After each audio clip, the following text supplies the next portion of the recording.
Hey, praise the Lord, guys. My name is Straw Greenhorn. So I'm here to answer the question, why the number? Why this specific number? The book of Revelation says, and I saw a beast come up out of the sea. And he goes on to describe him, how many heads, how many horns. And he gets down to the part where he says, and he caused every man, both small and great, rich and poor, free and bond. This is everyone. Small or great, rich or poor, free or bond, to receive a mark in their hand or on their forehead. And the mark is the number of man, 666. Where does this number come from? You got to understand that the devil, he's really delusional. And he's playing a game that he thinks that he's winning, or he has a chance to win, or to get even in this game. Ezekiel 28 gives a real good description of him. The anointed cherub that covereth, he was perfect until iniquity was formed in him. How he did walk upon the mountain of God, and did walk up and down amongst the stones of fire.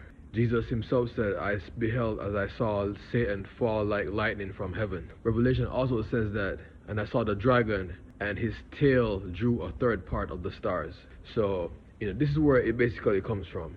That in the beginning there was war. Michael and his angels fought, and the devil and his angels fought and prevailed not, and there was found no place for them, and they fell to the earth. 1/3. That God lost 1/3 of his angels to the devil. Now, it has to do with fractions, pretty much.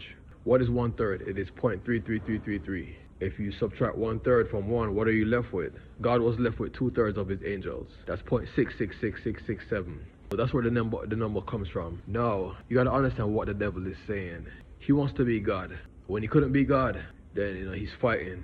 So now that he lost, in his mind, he was supposed to get all the angels. In his mind, he was supposed to get all the angels. So what we see here happening, this 666 is the angels that were left over to God.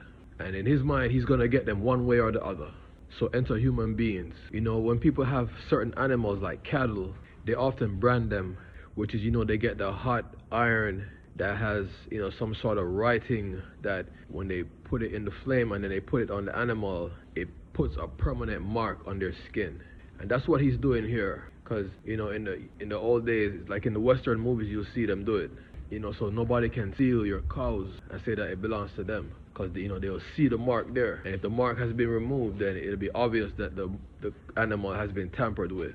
So this 666 is what essentially what it is. It's a branding. And, he's so, barefaced and disrespectful that with each one, he's branding them, saying, for the ones that I did not get, this one is taking his place. You got to understand what this devil, what he's really saying, and just how, delusional, just how defiant and resisting and disrespectful that he can be. This is actually a branding. He's branding people, and he's branding them as replacements for the angels that he did not get. He got 1/3, which leaves 2/3, which is 0.66. So this 666, and that's why he brands them in the forehead and in the right hand, the right palm. Just like you would an animal that belonged to you, so that nobody could steal it. And with this branding, he's playing a game in his own mind with God, because he believes that he was supposed to have gotten all the angels, but he failed. He only got 1/3, which is still a huge number. But now he's attempting to recover this 2/3 that was missing by human beings. Barefaced, bold, defiant, delusional. If you only could understand just how messed up in the head this guy is. So that's what he's doing with this number, because ultimately he's gonna present them before God and say, see, I ended up getting my whole, because 2/3 plus 1/3 is equal to 1, the whole, 100%. So that's why he chose this number. My name is Straw Greenhorn.